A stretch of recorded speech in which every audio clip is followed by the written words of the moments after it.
Now, Sandy, would you please? Yes, I love being a member of the group of the Cenacle.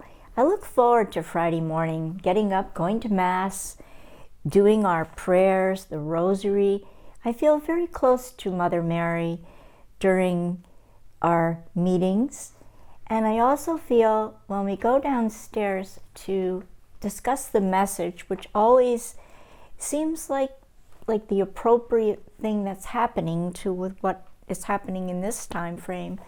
You can see a lot of things that cross over. And I feel like when we discuss the message, or we discuss something that's going on in our own personal life, we all care about each other, and I feel very comfortable speaking with the members of our group, and they all encourage us and they help us with our personal problems. I'm going through some things right now that are really tough in my family, and I feel like when I come to Cenacle, I get that extra strength and sense of peace that I need at this time in my life. Thank you. Charles? I enjoy going to the Cenacle meetings, and I hesitated to say that because it seems so strange to hear me actually saying that. I think people that may be watching this video chat are getting a bit of a glimpse, an understanding of what takes place actually in those Cenacle meetings. One person says something and someone else hears that, processes it, it strikes a chord within them, it touches their life in some way and encourages them, stimulates them to respond in kind. And that's the way that the meeting goes. It's just kind of an organic flowing of words. But it's, I think Chris mentioned, there are many levels to the readings. There are also many levels to the discussions that we have. It's multifaceted. And what I really appreciate about the discussions that we have is that I tend to be a bit of a thinker. I tend to ruminate on things. And I've never, ever since I've been a little boy, never have I felt comfortable in interacting with people. And a lot of that is in my head. You know, I mentioned the difficulty I had leaving St. Mary's and joining St. Teresa of Calcutta. All those things were in my head. And even now in the Cenacle meetings, I tend to listen, and then I'm encouraged to speak. And I have found over the course of the years that I've been involved with the Cenacle, I feel more and more comfortable in sharing my thoughts. And I'm very appreciative of the fact that at least some people, some of the time, think that what I say has some meaning, has some value. And you folks really have no idea the changes that you have wrought within me. And I'm sure that everybody has experienced something similar. It's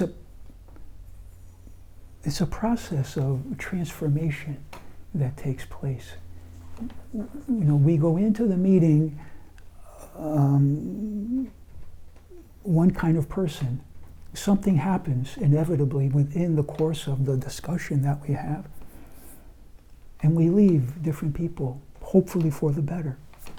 And I really do appreciate the fact, I don't want to embarrass you, Father Peter, but I really appreciate the fact that you take the time out of your busy schedule to come down and join us in the discussion. I don't think you really understand the value that you bring, your life experiences and your knowledge, not only of Catholicism, but you also have a sense of the spiritual. And I have found that you've sowed a lot of seeds in that group.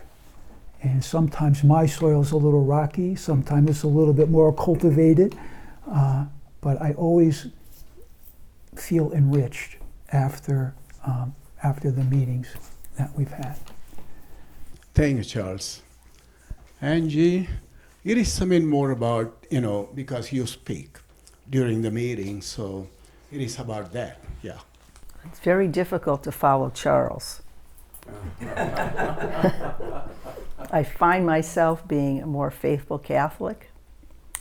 Each reading that we have, sometimes they're very difficult for me to comprehend. Sometimes I don't agree with them. But then I have to stop and think, like Charles says, you have to come to this mindset. And what I find the most is that each reading is sometimes like a history lesson. Sometimes it's biblical. Sometimes you hear the Blessed Mother saying something to Father. And then, as you mentioned with Father Peter, coming downstairs and speaking with us, he always gives us, there's always a little history lesson, there's always some type of lesson in there. So the Cenacle for me is prayer. The Blessed Mother has finally touched me more so than I could ever imagine in my life. And I would just say to everyone, come join us. And what I've done to Charles is I've put him on the spot many times. And he's sitting there very quietly, not saying anything. You know he's really in a deep discussion in his mind. And I just lean over and I say, Charles, do you have something to say? And so he has come out of his shell, so have all of us. And it's so difficult to say. Each one of us has a problem, an understanding, whatever it is, and whatever is said in the group, it calms everyone down. So the Blessed Mother must be speaking to us somehow, some way. And the best thing is, if it's a private moment, it's never discussed outside. It's always kept, within our hearts. And I would just say to everyone, just come join us and spend the time in a few minutes. You don't have to come every week if you can't, if you have to work, if you have other commitments, but just come when you can. And it's truly an enlightenment. And thanks very much to Father for allowing this to continue. That was my last question that I was about to ask you. What would you say to the newcomers, But before going there, let me speak. First of all, I take this Cenacle, especially when they come down to Motor Hall for sharing. It is basically faith sharing. Because from the readings, they take cues, speak about their faith, very personal, confidential chat is that. And then they relate that to life. So it is a very important faith sharing. So when I go down to the Motor Hall, first of all, I like the coffee they make. It's always nice. And today I am missing one important person, Kathy McCaffrey. Yes. Mm-hmm. She's not here, but she's always there on Fridays. Another thing I want to tell the parishioners is this. For these past 8 years, we have done a lot of things in the parish. They come as ideas, and eventually we would look for volunteers and begin to do this. Do you know what I do? I ask this group to pray for that first. Do you remember? Yes. Mm-hmm. Yes. Mm-hmm. Yes. And it always happened. Their prayers were always answered. Because I think this is the powerhouse of a parish. Those who pray and those who share their faith. I wish that we had 50 cenacles like this in our parish of different groups, different age groups, different interest groups, Because ultimately, as I am getting older, as a priest, I begin to realize it is not the homily, it is the faith sharing that matters. And we need a group for sharing faith. So please think about it. I'll be more than happy to welcome any group to be involved. You do not need to join this group, but you can be independent. But the basic thing is, based on spiritual life and the scriptures, we share our faith. By sharing our faith, we are encouraging and enabling people to live their faith. Okay? Now I am going to ask the question what these people are going to say to anyone, those who would like to join this group. Masha? Well, I did want to share something else first. We were talking about things that happened to us, and then we go downstairs and share. And one of the things that happened to me, and it was while we were saying the rosary, and I had explained to this group previously that my dad died in 2006.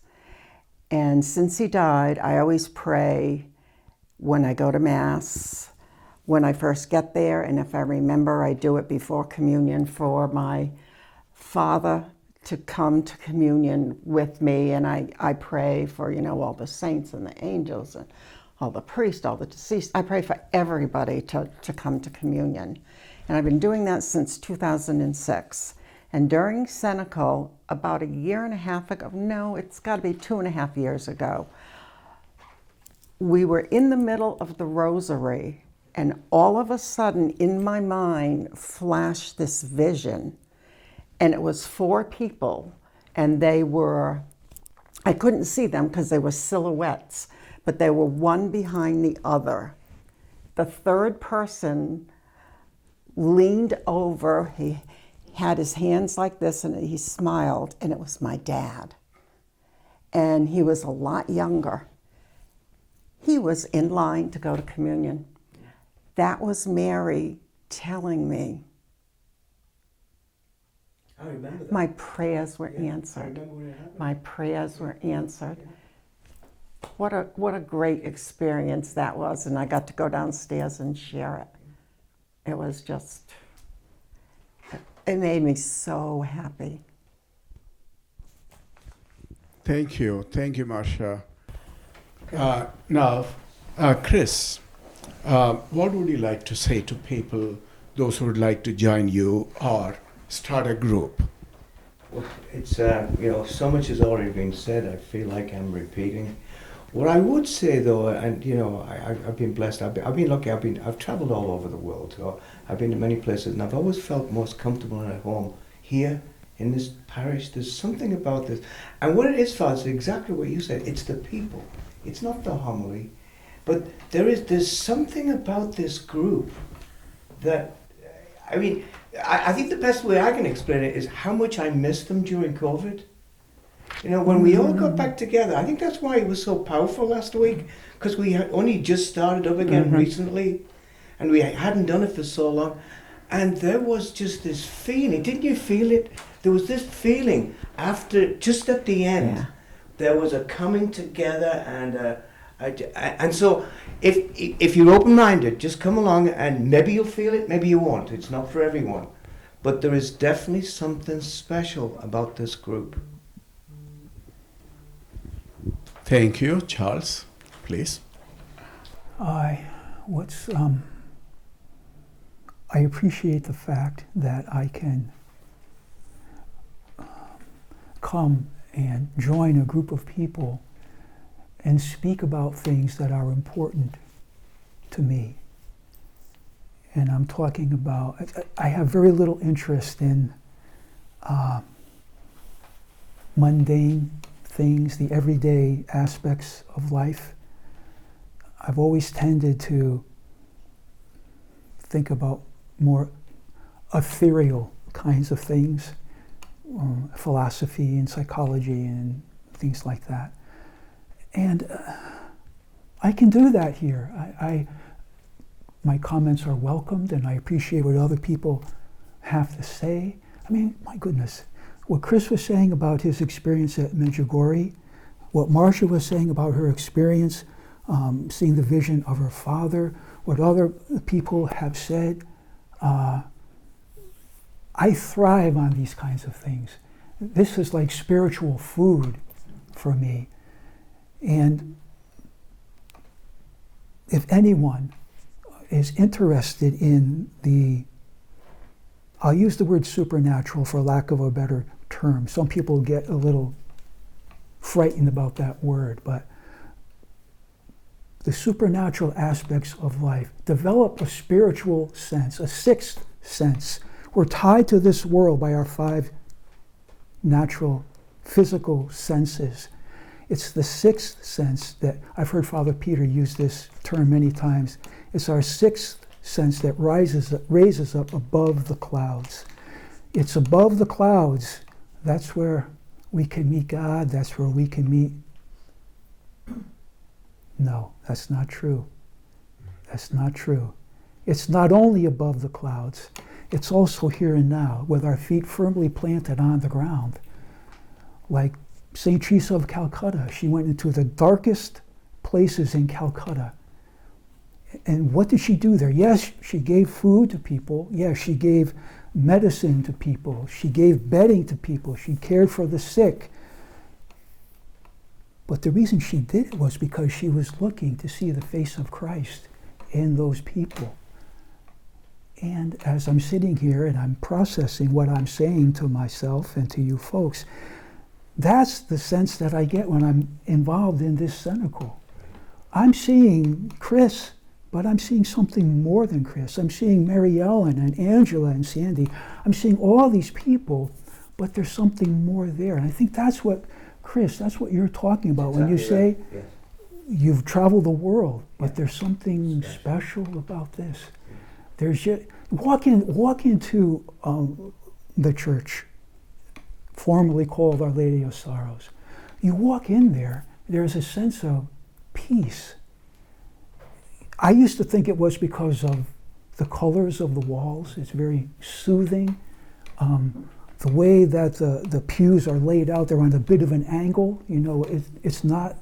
I've never seen a church laid out that way before, with the pews on a bit of an angle. There's an atmosphere when you walk inside of that building, but it's more than a building. Father Peter had an homily last week about, you were talked about the Immaculate Heart of Mary and the Sacred Heart of Jesus. And if I remember correctly, you said that the Immaculate Heart of Mary is like the tabernacle. The Sacred Heart of Jesus is like the host that's contained within the tabernacle. I think that's what St. Teresa of Calcutta was doing. She's looking at the tabernacle of a person, Mary Ellen, but she's seeing Jesus, the host, inside of that person. And that's, if you want that, you can find it here, if you're open to the experience. Thank you. Sandy? Yes, I feel that being a part of Cenacle, my faith has grown immensely. My love for Mary has grown too. I don't know what I would do without her. And I feel that if you join this group of great people, your faith will grow, your love for Mary will grow as well, and you will leave every meeting with a sense of peace and joy. Thank you. Mary Ellen, what would you like to say to people to join this, Cenacle? Well, to join the Cenacle, you first have to say the rosary. And the rosary brings us to Mary. Mary brings us right to Jesus, and Jesus is going to bring us to heaven. And that's what I want. Wow. Oh, that's That wonderful. was powerful. So now, thank you very much, each and every one of you, for being here, for being in the Cenacle, and for all the prayers and all the support you have been giving to me and to the parish. So we will continue this. Say a prayer that we have more cenacles in our parish, more faith sharing, more spiritual life abounding in our parish. And thank you once again. God bless you. Thank you, Father.